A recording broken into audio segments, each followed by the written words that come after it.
Hello friends, welcome to शिक्षक prep. तो friends, हम सीटेट एग्ज़ाम की प्रिपरेशन कर रहे हैं और अभी हमारी सीडीपी की सीरीज़ चल रही है जिसमें हम प्रीवियस ईयर क्वेश्चन पेपर देख रहे हैं। साथ ही साथ जो आपका थ्योरी वाला पोर्शन है उसको भी कवर अप करते हुए चल रहे हैं। तो इस सीरीज़ को कंटिन्यू करते हुए आज हमारी क्लास नंबर 16 है। इससे पहले 15 क्लासेज हम ऑलरेडी कर चुके हैं फ्रेंड्स। आप उन वीडियोज़ को भी ज़रूर देखिएगा, वहाँ से आपकी इतनी अच्छी प्रैक्टिस होगी ना, क्योंकि ये प्रीवियस ईयर क्वेश्चन पेपर हैं और सीटेट में ये बहुत ज़्यादा रिपीट होते हैं।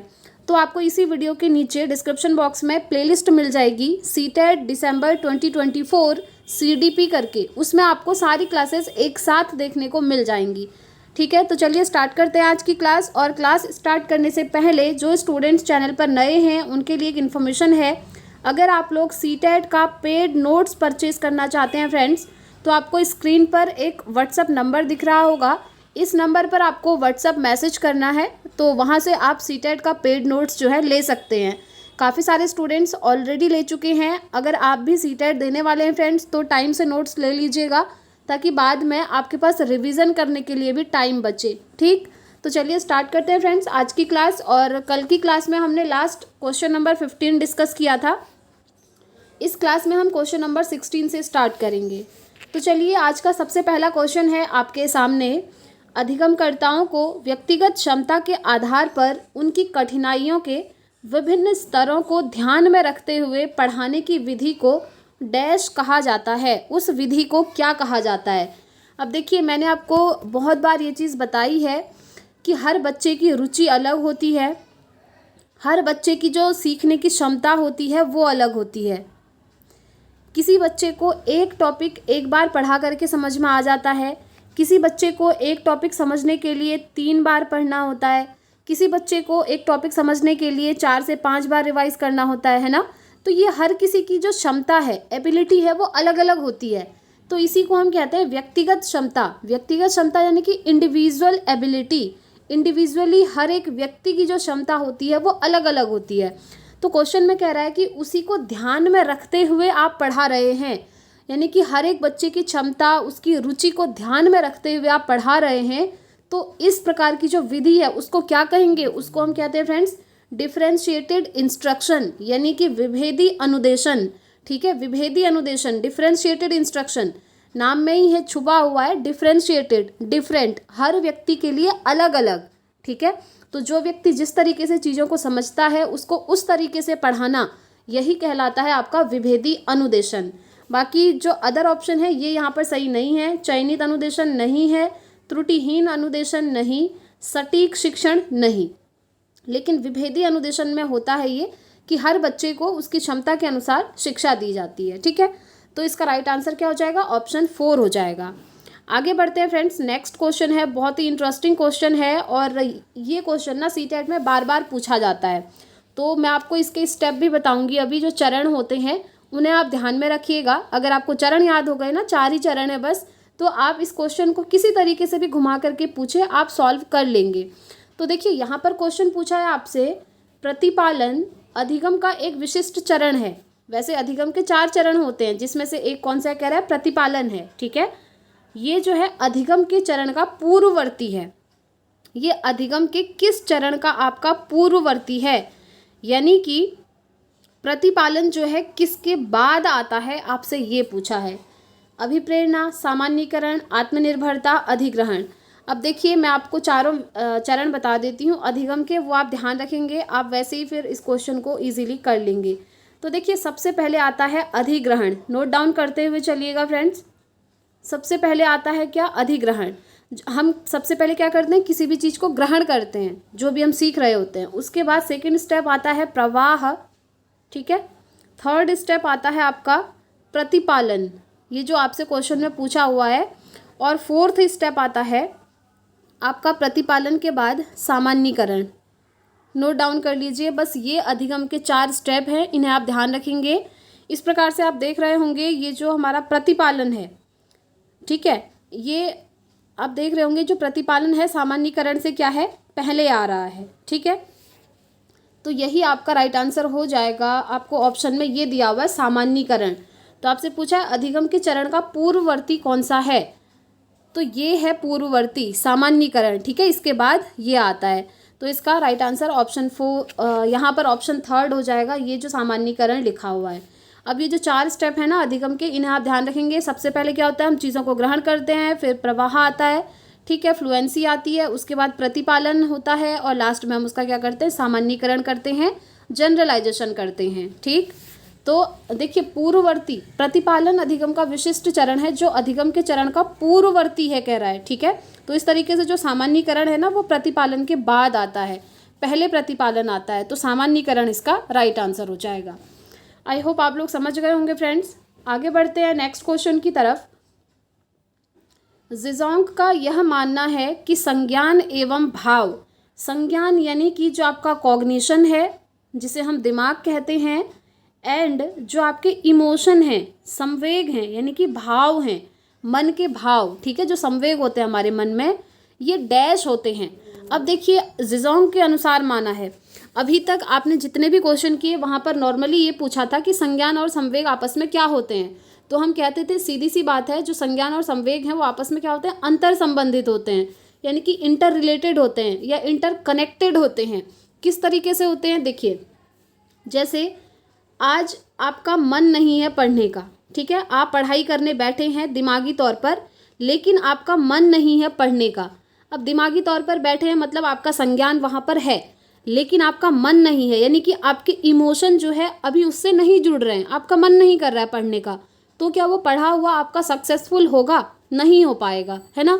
आपको चीज़ें समझ में नहीं आएंगी, आप बैठ करके रट रहे होंगे, क्योंकि आपका मन तो कहीं और ही चल रहा है, बस दिमाग लिए बैठे हो, है ना। या फिर सपोज करिए कि आपका मन है पढ़ने का, लेकिन आपका दिमाग कहीं और ही चल रहा है, तो क्या आपका पढ़ा हुआ मीनिंगफुल होगा, आपको समझ में आएगा, नहीं आ पाएगा, क्योंकि सिर्फ आपका मन है पढ़ाई में, आपका दिमाग तो है ही नहीं, आपको चीज़ें याद ही नहीं होंगी, है ना। तो इसीलिए हम कहते हैं जब हम पढ़ाई करने बैठते हैं तो हमारा दिल और दिमाग सारी चीज़ें पढ़ाई में होनी चाहिए।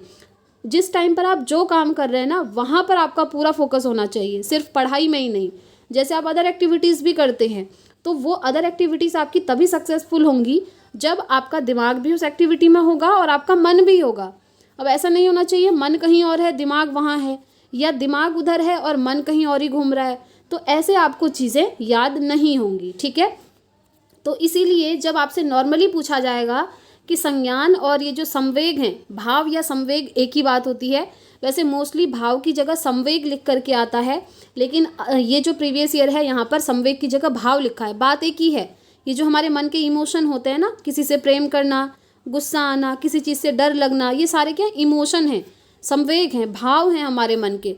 तो देखिए जब जनरली आपसे पूछा जाएगा कि संज्ञान और जो भाव हैं वो आपस में डैश होते हैं, तो आप कहेंगे वो आपस में क्या होते हैं, अंतर संबंधित होते हैं, इंटर कनेक्टेड होते हैं, ध्यान रखेंगे। लेकिन यहाँ पर एक व्यक्ति हैं ज़िज़ोंग। अब ये ज़िज़ोंग ना एक एक्सेप्शन है, ये मानकर चलिए। ज़िज़ोंग कहते हैं कि ये जो संज्ञान और भाव हैं ये क्या है, स्वतंत्र हैं, एक दूसरे से अलग अलग हैं। मतलब संज्ञान का प्रभाव भाव पर नहीं पड़ता है, ना ही भाव का प्रभाव संज्ञान पर पड़ता है, यानी कि कॉग्निशन और इमोशन अपने आप में अलग अलग चीज़ें हैं कहते हैं ये, ठीक है, स्वतंत्र हैं, अंतर संबंधित नहीं हैं, इनका एक दूसरे के ऊपर कोई प्रभाव नहीं पड़ता है, ये ऐसा कहते हैं। तो इसका राइट आंसर भी यही है फ्रेंड्स कि ज़िज़ोंग के अनुसार संवेग और ये जो संज्ञान है ये दोनों क्या होते हैं, स्वतंत्र होते हैं। लेकिन नॉर्मली अगर पूछेगा तो आप कहेंगे ये दोनों क्या होते हैं, अंतर संबंधित होते हैं, ठीक है। मैंने आपको डिटेल में समझा भी दिया। अब इससे रिलेटेड जो भी क्वेश्चन आएगा आई होप आप लोग उसको गलत नहीं करेंगे। नेक्स्ट क्वेश्चन पर चलते हैं।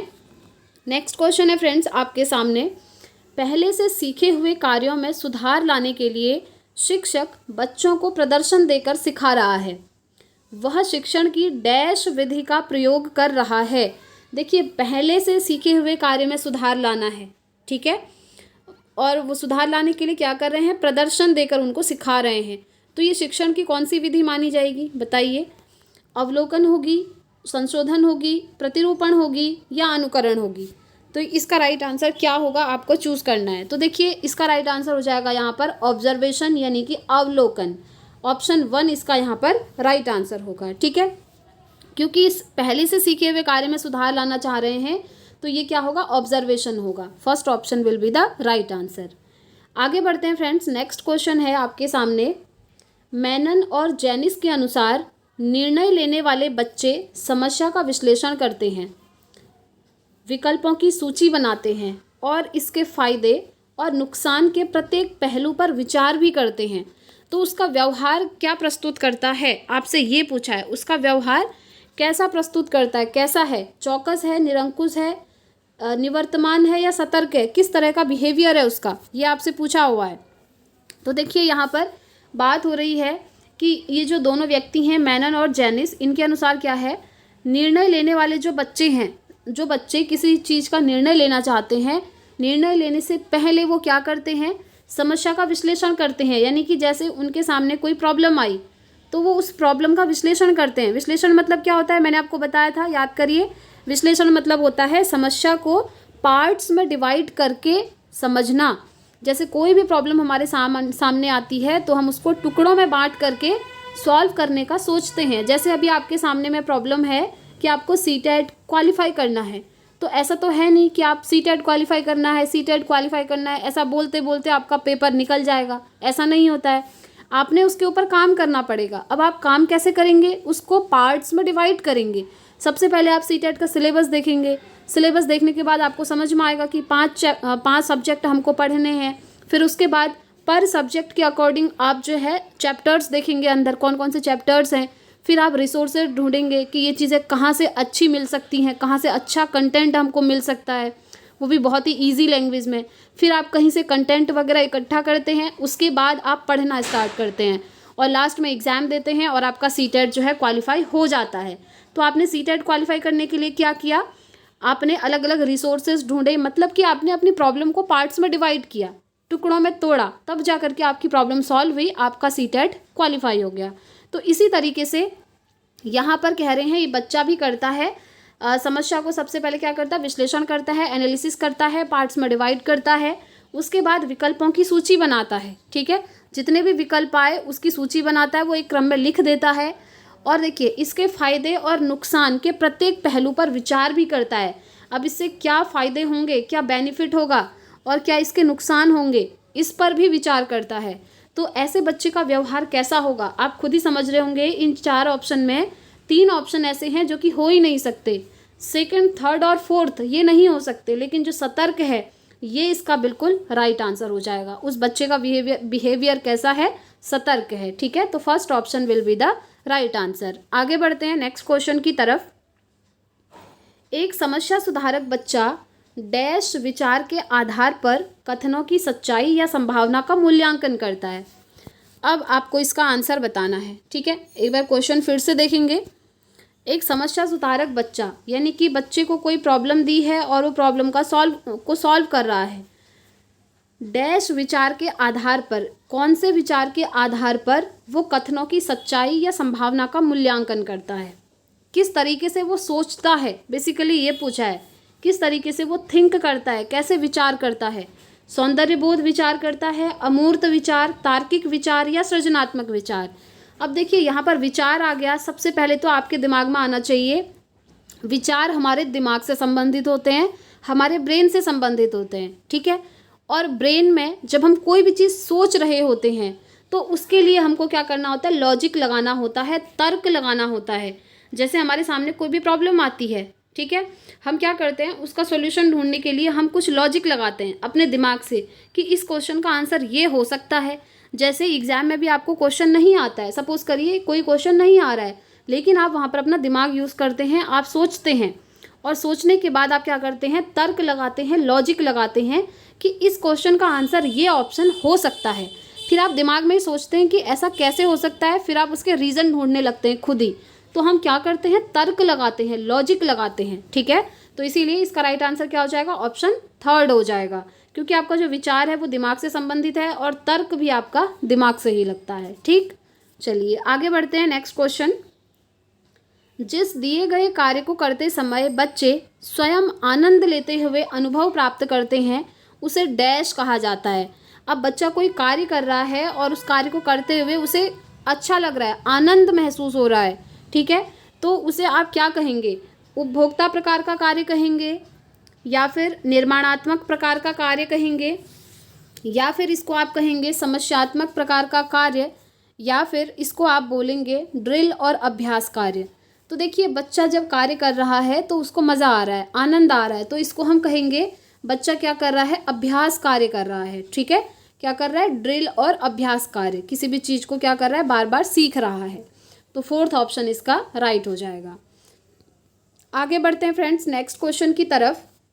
बहुसंवेदी शिक्षण अधिगम की प्रविधि में अधिगम संवर्धन हेतु दृश्य, श्रव्य, स्पर्श और डैश संवेदनाओं का एक साथ प्रयोग किया जाता है। और कौन सी संवेदनाओं का एक साथ प्रयोग किया जाता है ये आपको बताना है। ठीक है, देखिए बहुसंवेदी शिक्षण अधिगम, जहाँ पर बहुत सारी संवेदनाएं यूज होंगी, इसकी प्रविधि में अधिगम संवर्धन हेतु देखिए दृश्य, श्रव्य, स्पर्श और कौन सी संवेदना। अब आप खुद सोचिए इसमें संवेदना कौन सी है, संवेदना हमारी कौन सी, गतिबोधक। ठीक है, दृश्य मतलब देखना, श्रव्य मतलब सुनना, स्पर्श करना मतलब किसी चीज़ को टच करना, फील करना, और लास्ट आता है गतिबोधक संवेदनाओं का।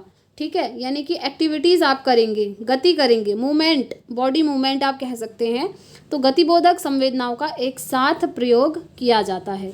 तो इसीलिए फोर्थ ऑप्शन फ्रेंड्स इसका राइट हो जाएगा। ठीक है, चलिए आगे बढ़ते हैं नेक्स्ट क्वेश्चन की तरफ। शरीर के केंद्रीय भाग से परिधियों या अंगांगों की ओर विकास दर्शाता है। ओके, शरीर के केंद्रीय भाग से, ये सेंटर वाला पार्ट है, यहाँ से जो आपका विकास है वो कहाँ हो रहा है, परिधि की तरफ हो रहा है, ये परिधि। ठीक है, तो ये जो आपका विकास है ये क्या दर्शाता है पूछा है। देखिए बेसिकली इसमें होता क्या है, ये जो विकास है ना आपका दो प्रकार से होता है। एक तो होता है सर से पैर की तरफ विकास, आप जानते ही हैं बच्चे का विकास सर से पैर की तरफ होता है, यानी कि हेड टू टो जाता है। और एक विकास होता है बच्चे का केंद्र से बाहर की तरफ, यानी कि केंद्र भाग से परिधि की तरफ। अब इन दोनों प्रकार के विकास को ना एक स्पेशल नाम दिया गया है। जब विकास, याद रखिएगा, सिर से पैर की तरफ आपसे पूछा जाएगा तो आप कहेंगे ये जो विकास होता है हमारा सिफेलोकॉर्डल कहलाता है। क्या कहलाता है, सिफेलोकॉर्डल। नाम नोट कर लीजिएगा, सिफेलोकॉर्डल डेवलपमेंट होता है जब डेवलपमेंट हमारा हेड टू टो जाता है, यानी कि सर से पैर की तरफ जाता है। और अगर आपसे पूछे कि जो विकास होता है केंद्र से बाहर की तरफ, देखिए केंद्र से बाहर की तरफ कहने का मतलब है सबसे पहले हमारी बॉडी का जो सेंटर वाला हिस्सा होता है उसका डेवलपमेंट होता है। जैसे आपका हार्ट हो गया, आपकी स्पाइनल कॉर्ड हो गई, पहले वो डेवलप होती है, उसके बाद परिधि की चीज़ें, बाहर की चीज़ें, हमारी बॉडी के जो अदर ऑर्गन्स होते हैं वो उसके बाद डेवलप होते हैं। जैसे स्पाइनल कॉर्ड डेवलप हो गई, उसके बाद क्या होता है, हमारी बॉडी के अदर पार्ट्स, जैसे हमारा हाथ है, हमारा पैर है, हमारी फिंगर्स हैं, ये सब बाद में डेवलप होती हैं। तो इस प्रकार का जो डेवलपमेंट होता है ना केंद्र से बाहर की तरफ, उसको हम कहते हैं प्रॉक्सिमोडिस्टल डेवलपमेंट। ये काफ़ी बार सीटेट में पूछा जाता है फ्रेंड्स, सीटेट का फेवरेट क्वेश्चन आप मान लीजिए, इसको कहते हैं प्रॉक्सिमोडिस्टल डेवलपमेंट। नोट कर लीजिएगा, इंग्लिश में इनके ये नाम हैं और हिंदी में इनके कई सारे अनेक नाम हैं फ्रेंड्स। तो हिंदी में बहुत सारे नाम याद रखने से बेटर है इंग्लिश में याद रखिए, सिर्फ एक ही नाम होता है और याद करने के लिए भी ईजी है। जब विकास सिर से पैर की तरफ होगा उसे आप सेफेलोकॉर्डल कहेंगे। जब आपका विकास सेंटर टू पेरिफेरी होगा, यानी कि केंद्र से बाहर की तरफ होगा, उसको आप क्या कहेंगे, प्रॉक्सिमोडिस्टल डेवलपमेंट कहेंगे। ठीक है, सिंपल।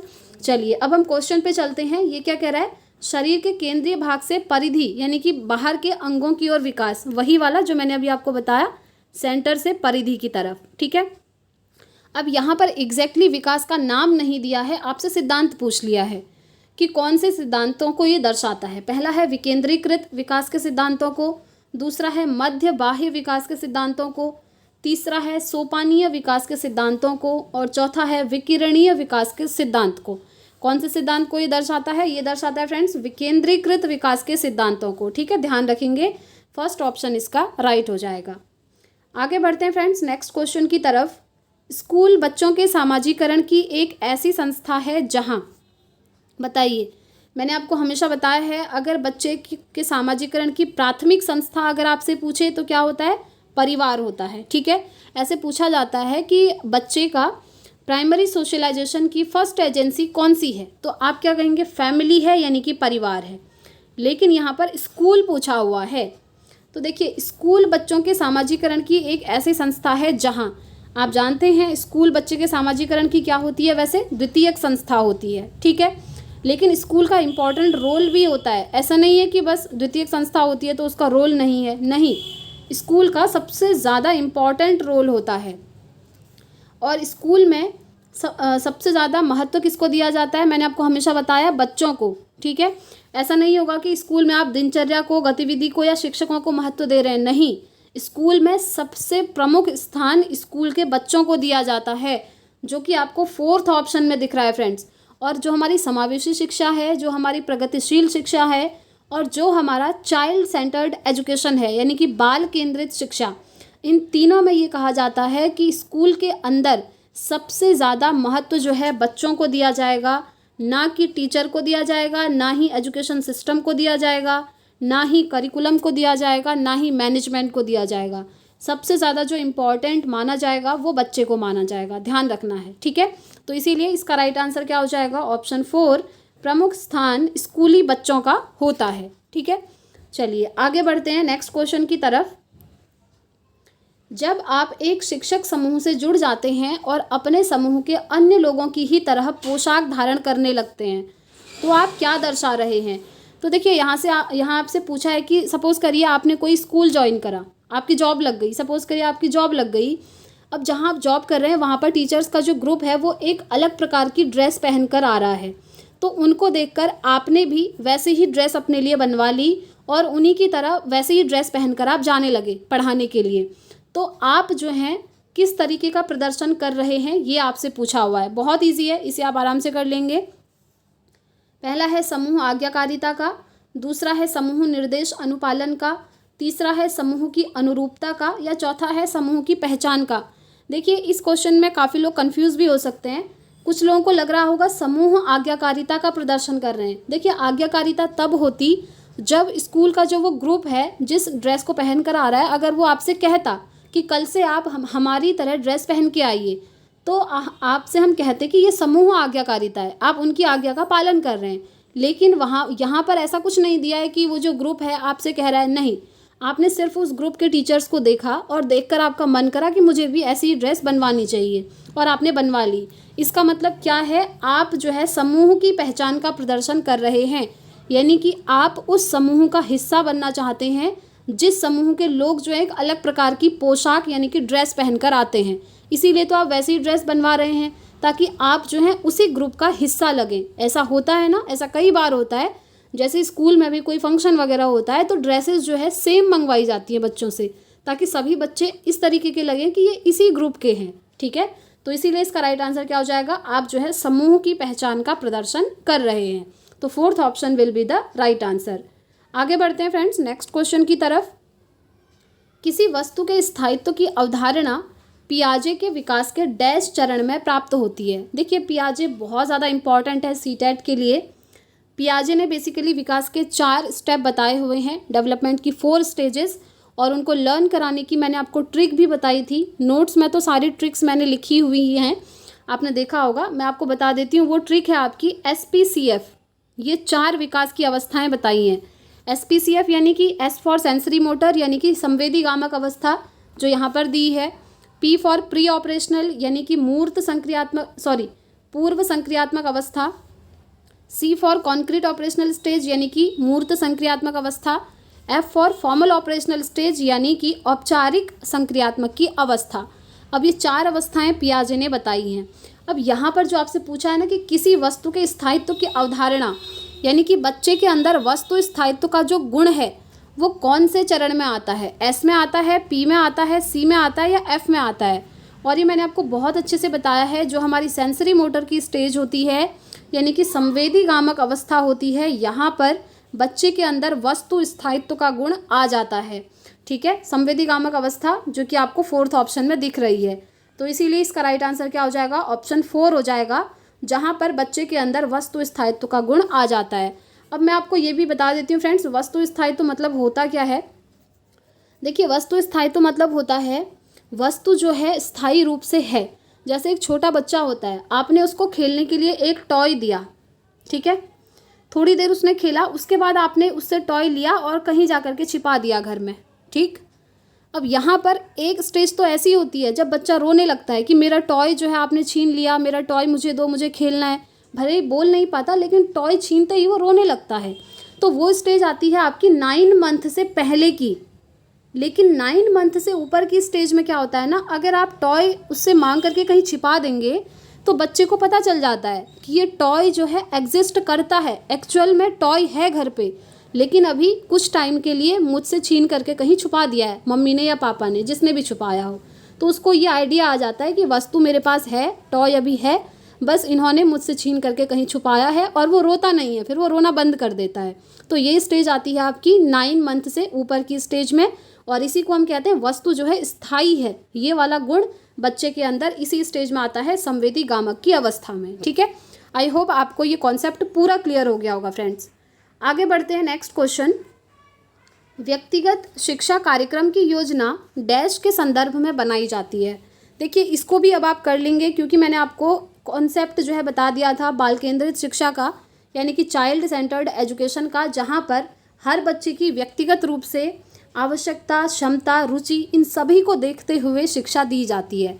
और यहाँ पर यही कह रहा है कि व्यक्तिगत शिक्षा कार्यक्रम यानी कि हर बच्चे को उसकी रुचि के अनुसार आप शिक्षा देंगे, ठीक है, उसकी क्षमता के अनुसार शिक्षा देंगे। ये आपका क्या कहलाता है, व्यक्तिगत शिक्षा कार्यक्रम कहलाता है। और ये किसके संदर्भ में बनाई जाती है, ये बनाई जाती है बाल केंद्रित शिक्षा कार्यक्रम के संबंध में, जहाँ पर बच्चों को केंद्र में रखा जाता है। ठीक है, और बच्चों को उनकी रुचि, उनकी आयु, उनकी क्षमता, इन सभी के आधार पर पढ़ाया जाता है। आई होप आप लोग ये समझ गए होंगे। आगे बढ़ते हैं फ्रेंड्स। अदर ऑप्शन देखिए सही नहीं है, मुक्त विश्वविद्यालय नहीं, ई अधिगम, यहाँ तो आपका फिर ऑनलाइन शिक्षा वाली बात हो गई, विशेष शिक्षा कार्यक्रम ऐसा कुछ नहीं है। ठीक है, ये है आपका चाइल्ड सेंटर्ड एजुकेशन यानी कि बाल केंद्रित शिक्षा। नेक्स्ट क्वेश्चन, डैश महीनों की आयु के बीच अधिकांश बच्चे शब्दों को मिलाकर छोटे छोटे वाक्यों में बोलना शुरू कर देते हैं। आप लोगों को मैंने करवाया भी है, आप लोग देखिएगा नोट्स में विकास के बारे में, जहाँ पर मैंने कुछ इम्पॉर्टेंट फैक्टर करके लिखा हुआ है, वहाँ पर आपको देखने को मिलेगा कि कितने महीने से कितने महीने की आयु के बच्चे बोलना शुरू कर देते हैं, कितने महीने के बच्चे जो है वर्ड्स को मिला करके सेंटेंस बनाना स्टार्ट कर देते हैं। तो वो सारी चीज़ें वहाँ पर दी हुई हैं। तो देखिए 18 महीने से 24 महीने का जो बच्चा होता है ना, तो 18 महीने से 24 महीनों की एज के बीच में बच्चे क्या करते हैं, छोटे छोटे शब्दों को मिला करके वाक्य बनाना स्टार्ट कर देते हैं। ध्यान रखना है एज कितनी होनी चाहिए, 18 से 24 महीने, ना कि वर्ष, ये भी ध्यान रखना है, महीने, मंथ की बात हो रही है। ठीक है, 18 to 24 मंथ में क्या करते हैं बच्चे, छोटे छोटे शब्दों को मिला करके वाक्य बोलना स्टार्ट कर देते हैं। तो फर्स्ट ऑप्शन इसका राइट हो जाएगा। आगे बढ़ते हैं फ्रेंड्स नेक्स्ट क्वेश्चन की तरफ। बुद्धि लब्धि, देखिए बहुत अच्छा क्वेश्चन है। IQ, यहाँ से काफ़ी बार क्वेश्चन पूछा जाता है, इंटेलिजेंस कोशिएंट। ठीक है, IQ यानी कि बुद्धि लब्धि की अवधारणा किसने दी थी, बताइए किसने दी थी, बिने ने दी थी, स्टर्न ने दी थी, टर्मन ने दी थी, या गैल्टन ने दी थी। तो देखिए बुद्धि लब्धि जिसको हम IQ कहते हैं, ये जो कॉन्सेप्ट है ये दिया था अल्फ्रेड बिने ने। ठीक है, शॉर्ट में लिखा है बिने, अगर आप बिने भी याद रखेंगे तो चलेगा। बिने ने सबसे पहले IQ का कॉन्सेप्ट दिया था। IQ का एक फॉर्मूला भी है फ्रेंड्स जो कि आपको ध्यान रखना है। IQ बराबर होता है mental as upon chronological age into 100। ये बहुत इंपॉर्टेंट है, ये भी कई बार आपसे पूछा जाता है कि बुद्धि लब्धि का फॉर्मूला क्या है।